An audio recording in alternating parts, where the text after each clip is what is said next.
Hello, everybody. Welcome to another episode of Bushcraft Brews. I'm Hitch, I am Wally. and we are very excited for this one. We got some really, really good beers tonight. Oh, man. These are both right up my alley, I can already tell. Wally with another great selection, man. You've come through the past 2 weeks, I gotta tell you. Well, it helps that we have a similar taste in beer, that we both like the darker stuff. And we know that the Cape May beer that we have here, we're not going to give any secrets away until you have to listen to farther into this episode to find out what we're drinking. But it's going to be so delicious, and I am really excited. You know what I was just thinking? I was just thinking about how some people recommend that we or they just, they said that they like it better when we're at the breweries. But how is there any way to know that we're actually at the breweries? I guess just the crowd background would be the only thing. That would be the only thing. But we could pump that in. We're at a brewery today. We're at the Cape May Brewing Company. We're at the Cape May Brewing Company. It is I don't know, 8 a.m. on a Monday. We're also at the Lancaster Brewing Company at the same time. I'm at one spot, Wally's at another. And we're doing it virtual. And we are here together. And I'm very excited for the first beer. So, all actuality, we are not at a brewery. But I have this Lancaster Brewing Company Shoe Fly Pie Porter ale with molasses and vanilla. Very, very, very tasty sounding. 6.2% ABV, right in my wheelhouse.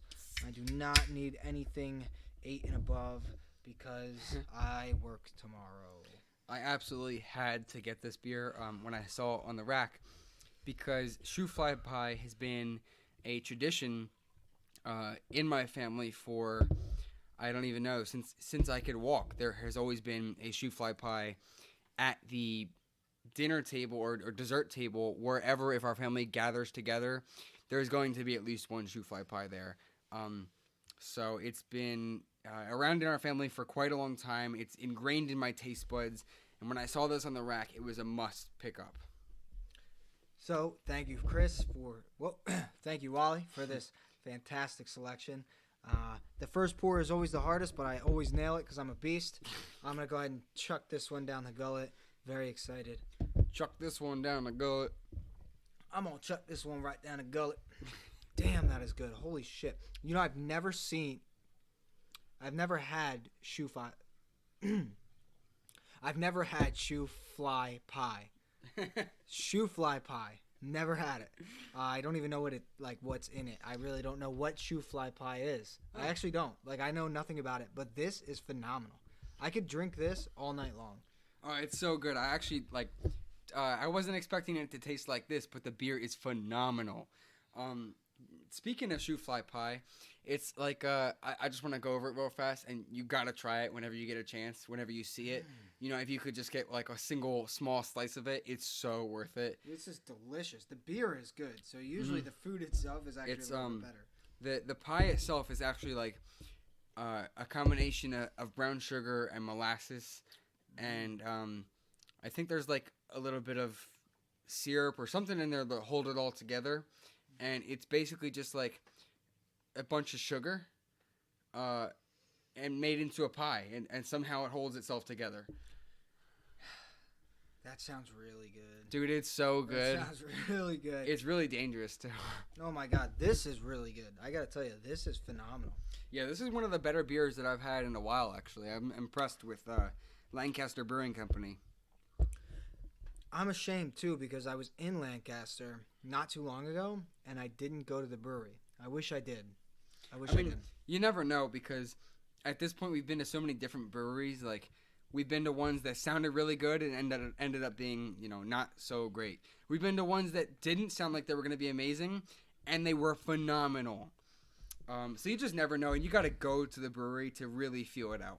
And honestly, breweries are phenomenal because there are so many factors that can go into making a brewery great or making it suck.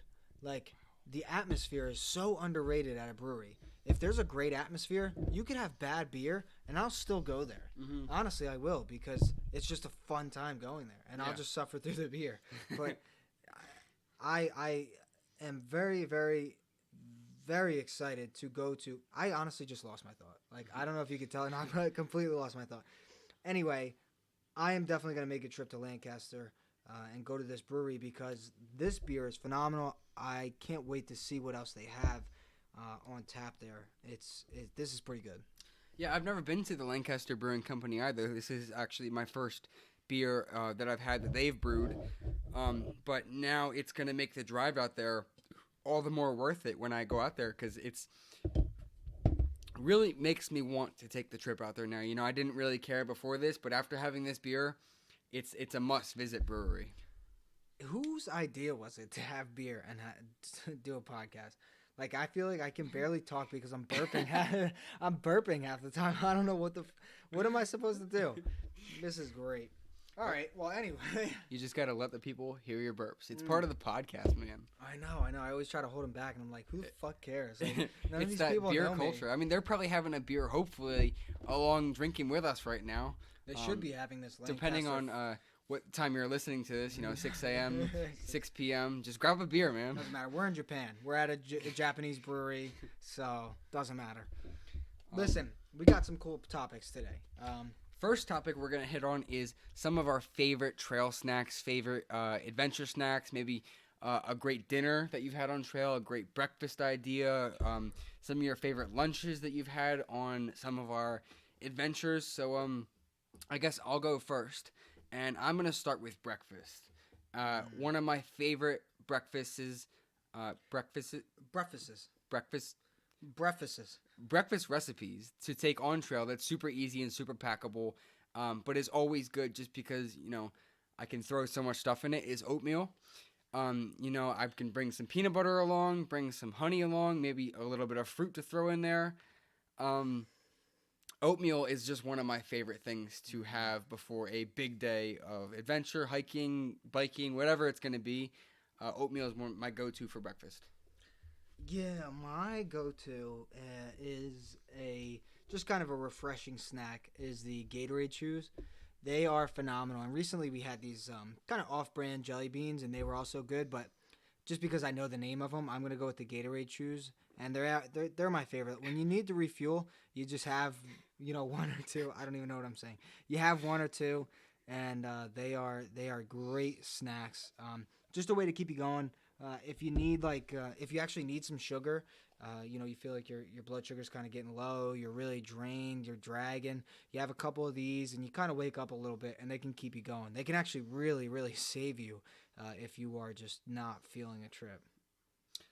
Definitely a good one there, because sugar, again, will save you in the middle of your trip. You might bonk on like mile 2 or something. You might just be dead tired, but having a little bit of sugar will kick you right in the ass, put a rocket up your ass. Shit. What? My second favorite is just so simple. Every time we go on a long hike where you're going to have to eat, I pack a PB&J, and that's my lunch.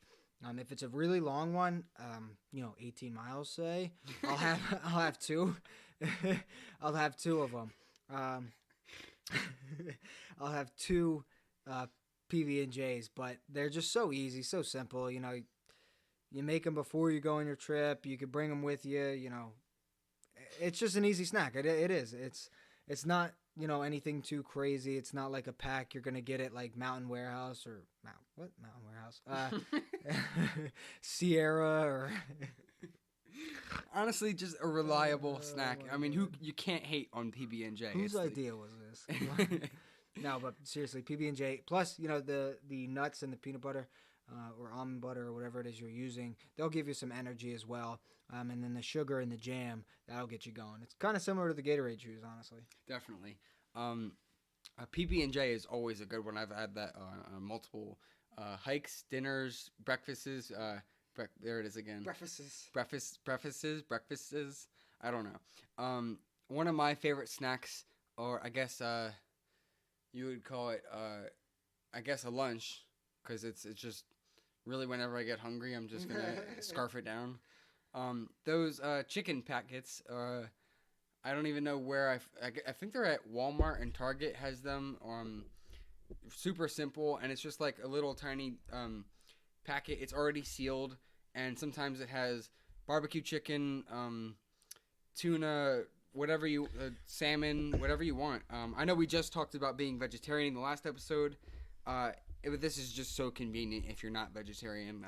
Honestly, though, like we went back and we said it's kind of not about being vegetarian. It's just about eating plant based and eating as much plant as you can. But when you can't or when it's inconvenient, then do what you know. One thing I wanted to say though is those packs.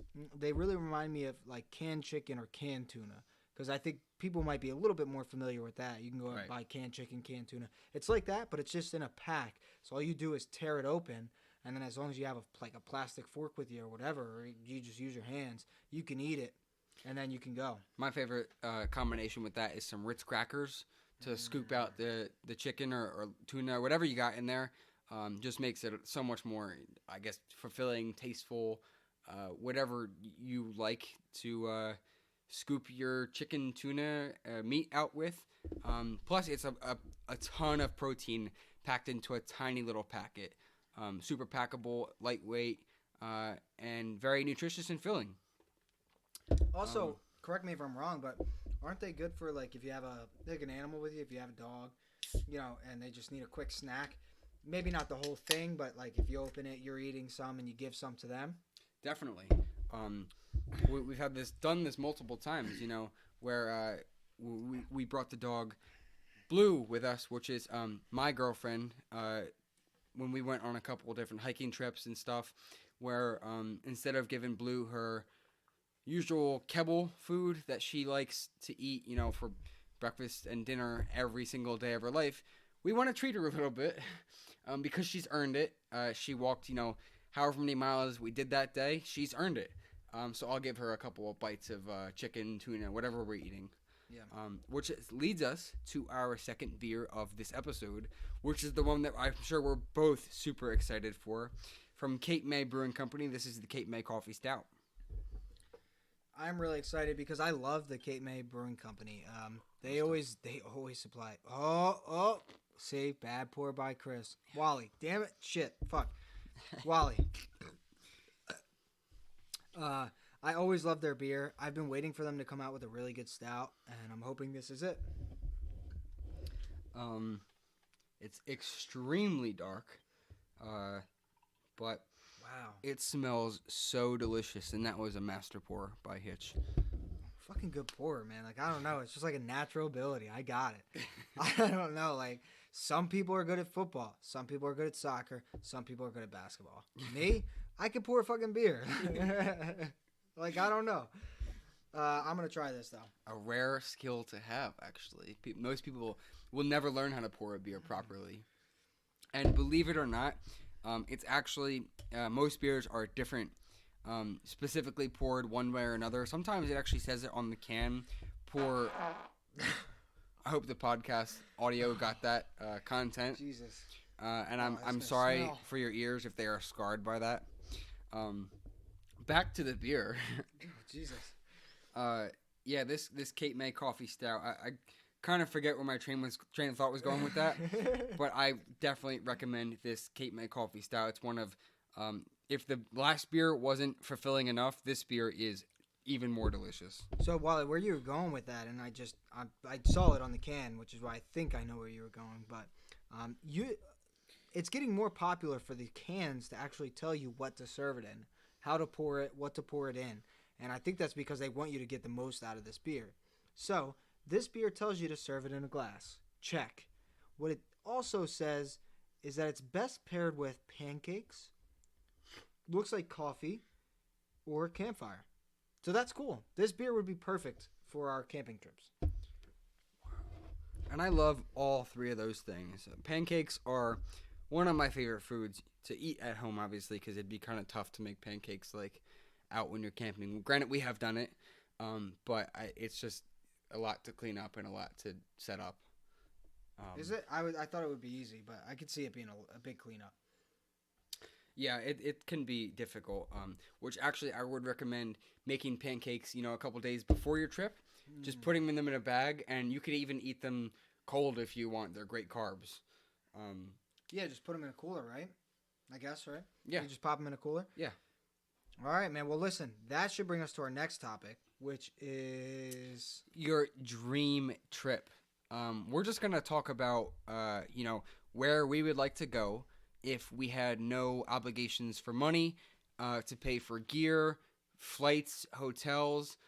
Say you got 4 days, all expenses paid. You can bring whatever you want, and you can go wherever you want. What is your trip consisting of? all right. So I can't go too far into depth because I'm not the most familiar with it, but I can tell you this much. I was in Switzerland. I was in Lucerne, Switzerland, and we didn't climb the mountain. I'm embarrassed to say, but we took. They had like a train that went all the way up the mountain, and Switzerland itself is absolutely gorgeous. Riding a train through Switzerland from Germany all the way down to the bottom of Switzerland, I can tell you it's one of the most beautiful places and countries I've ever been in. I would love to do a 4 day backpacking camping trip there. And I just, again, I don't know what I would do. I don't know where the hell I would go. But oh my goodness, the most beautiful mountains, the most beautiful scenery. I mean, even if you're not climbing a mountain, you're practically walking next to them. And it's just, even being on a train, it was like nothing I've ever seen. And in fact, if there was one place I could go back to, all expenses paid, not even camping, I would go back to Switzerland 10 times out of 10. Wow, I don't know how I'm gonna top that because Switzerland has been a place that's been on my bucket list, and I've been talking about since like I got into this type of activities and stuff. So yeah, untoppable with Switzerland over here. Untoppable. But I'm gonna go in a different route. I'm gonna stay within the United States, also with a place that I've already been, and just try to go back for a place. Can I guess? You can guess. Colorado. Yeah, I don't even know. It wasn't really a guess. It was more like he knew the answer. I did a backcountry skiing trip while we were out there. It was just one day where we rented some skis and everything. Had a blast. Never done backcountry skiing before. I've been skiing for a while, but this is my first time using touring skis as my setup, which is a lot different because you can unclip your heel and put what are called skins on the bottom of your skis so they can be used to climb, and then you could take the skins off when you want to go downhill, and you clip the back of your heel in again, and you ski like normal down the hill. And I would try to do a hut to hut to hut to hut, which is basically like you sleep in a cabin one night, you take off in the morning, ski to the next hut, you sleep in the cabin that night until it's basically like a backpacking trip with your skis on. You just said that so nonchalantly, like we know what that is. Like I'm supposed to be like someone that educates other people. I didn't know what the hell that fucking meant. What? You were just like hut to hut to hut. What? That sounds cool though. I mean that does sound really fucking cool. So you'd carry all your gear? Oh, for sure, yeah. Wow, that's crazy. Like on skis. It would just be like essentially a backpacking trip, but you'd be on your skis. Wow, that's crazy.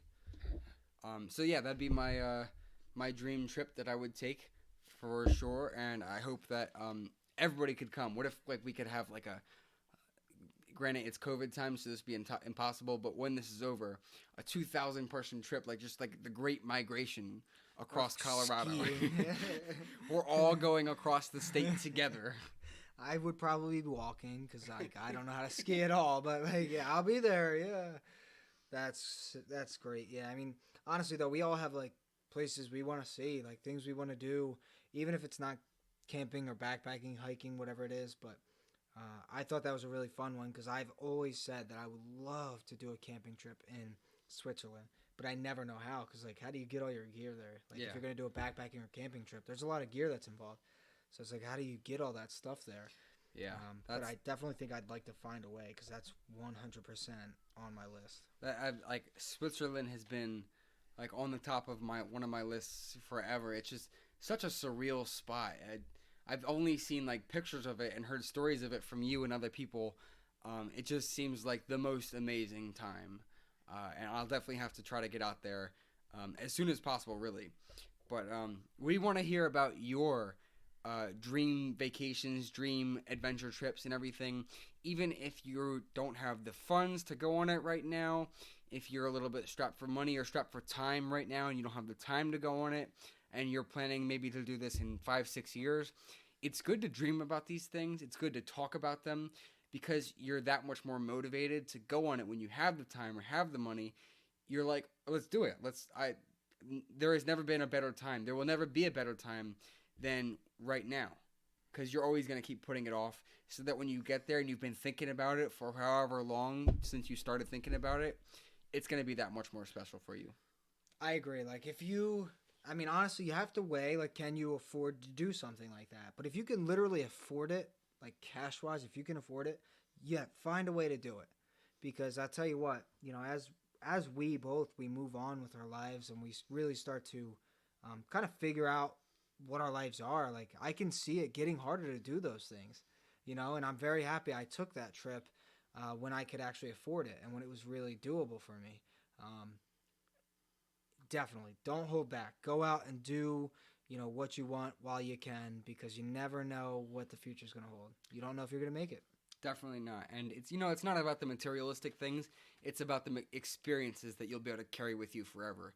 You can't carry your Gucci purse or your iPhone 12 with you forever wherever you go, but you can sure as hell carry memories with you wherever you go. I can't tell you how many times I've told this story of a rave we went to in Germany with literally 7 hours, the same song playing, surrounded by Germans. I don't know what the fuck's happening. I'm just dancing, and it was the coolest thing I think I've ever done. And it's a story I'll have forever. It's an experience that I will have forever. And like, I have relived that experience more times than I could count. And I would take that over a new phone or whatever, even a new car, because it's a once in a lifetime thing. It really was. I don't think I'll ever do something like that again. See, it's things like that where you remember that experience from how many years ago was that now? It wasn't super recent, but you remember vividly the details and everything. You speak about it like it happened yesterday. And those are the things that you're going to carry with you throughout your life. Absolutely. So that's our advice. Let's stop getting deep. Get the fuck out of here with that shit. And we'll see you guys next week.